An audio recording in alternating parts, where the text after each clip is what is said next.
Thanks to his starring role in 2 Suicide Squad movies, Captain Boomerang is a household name among countless comic fans. But how did this DC baddie go from obscure rogue to one of the most recognizable anti-heroes in the DC universe? This is the story of Captain Boomerang. So who is Captain Boomerang? The short answer is that he's George Digger Harkness, a shameless crook who will do just about anything to make a buck. He doesn't boast any supernatural abilities, instead carrying an arsenal of boomerangs that he wields with lethal skill. But Boomer's weapons aren't just run-of-the-mill boomerangs, with many of them serving specific purposes in combat. While he acts as kind of a lone wolf in his earliest appearances, Boomerang quickly becomes more of a team player, even though he's never very good at getting along with whatever team he's in. He's joined forces with other prominent villains of the fictional Central City over the years, and more famously is one of the villains often pressed into service for the United States government by the tyrannical Amanda Waller. Digger Harkness isn't the most patient of men either. He has a short temper and can turn on his allies with little provocation. Sadly, he's also demonstrated some deeply problematic beliefs during his many comic book appearances. Particularly in the early Suicide Squad comics, Captain Boomerang regularly makes racist and sexist comments about his teammates.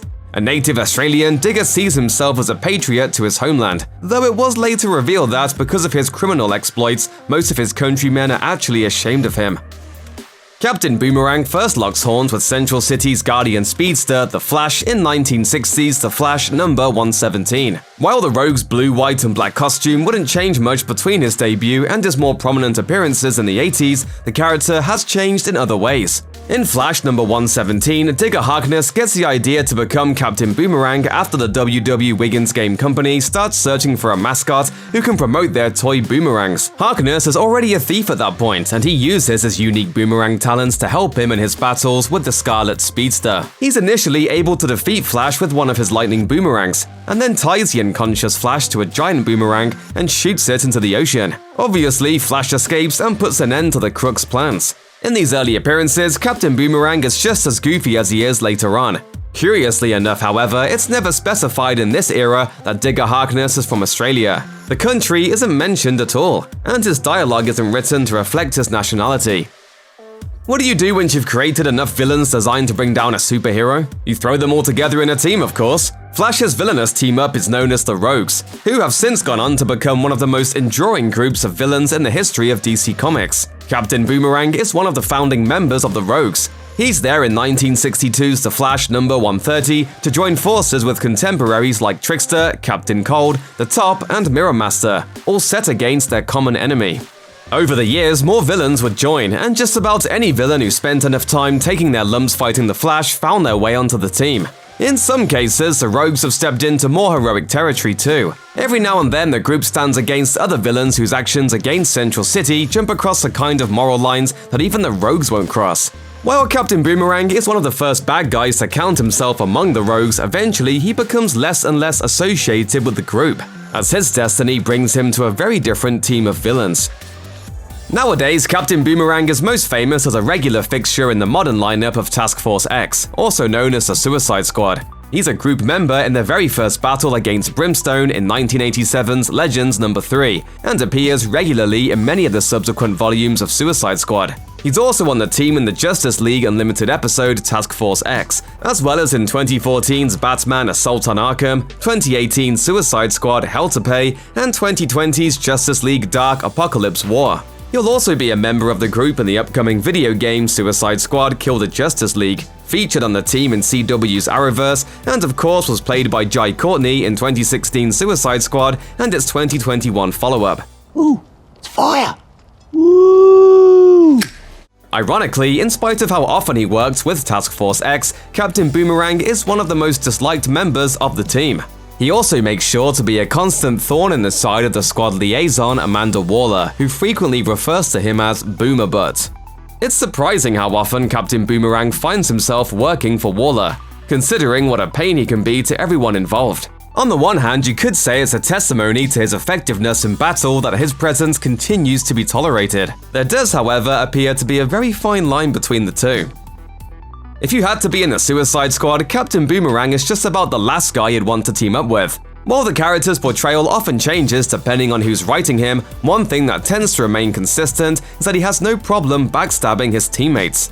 In fact, Captain Boomerang betrays one of his colleagues in one of the team's earliest adventures. In 1987, Suicide Squad No. 1, tired of listening to Boomer mock the other team members, Mind-Boggler uses her powers to reveal his biggest fears. In the following issue, Captain Boomerang sees that Mind-Boggler is about to be gunned down from behind by the villain Rustam.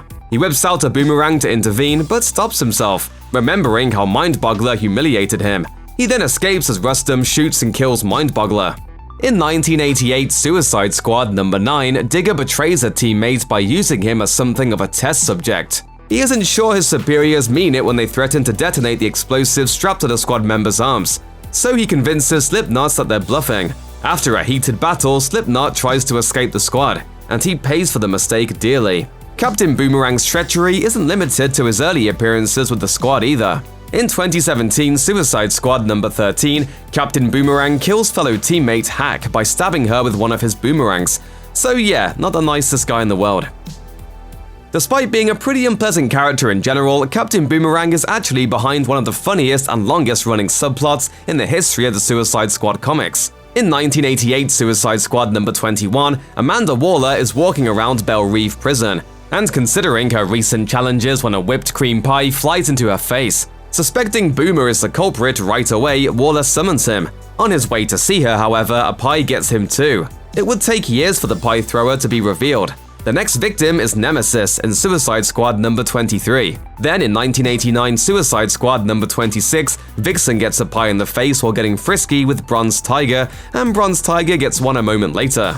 Daily Planet reporter Lois Lane takes a dessert to the nose in Suicide Squad No. 30, and Julie and Dr. Light fall victim to this creamy bandit in the following issue. The final pie victim is Major Victory in 1990 Suicide Squad No. 37. Captain Boomerang tries to frame fellow squad member Punch by filling his locker with pies, but he's found out regardless. It's discovered that Boomer used his boomerang tech to get himself in the face, throwing suspicion of himself early on in the saga. Boomer then quits the squad, laughing in Waller's face that there's nothing she can do to punish him. So Waller does what any sensible person would do when they can't extract revenge for catching a pie to the face. She has him abducted and stranded on a desert island. In 2004, DC Comics released the game-changing miniseries Identity Crisis. The story unfolds with the violent death of Sue Dibney, wife to superhero Ralph Dibney, aka the Elongated Man. What follows is a mystery that explodes into many different threads, including a series of shocking reveals involving misdeeds committed by DC's heroes. One such thread includes Digger Harkness accepting a high-profile job that eventually leads to his death. Identity Crisis finds Captain Boomerang having fallen on hard times. He can hardly rub two pennies together, and among DC's community of supervillains, he doesn't command the respect he once did.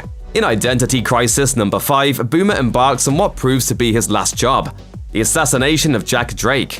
While he doesn't have any superpowers or fancy gadgets, Jack Drake is no standard mark, as he's the father of Tim Drake, the Robin of the time.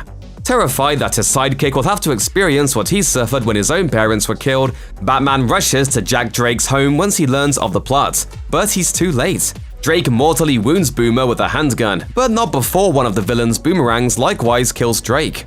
Aside from a brief stint as a zombie, Captain Boomerang wouldn't return fully to life until 2010's Brightest Day storyline, just before the rebooting of the DC Universe as part of the New 52 event. After this, Digger Harkness is recruited to join Amanda Waller's new and improved Suicide Squad. A couple of years before the first Suicide Squad film was released, Captain Boomerang made his live-action debut in Season 3 of the CW's Arrow. Sorry to do this to you, but you have something I need. He shows up in the final moments of Draw Back Your Bow, and then gets a lot more screen time in The Brave and the Bold.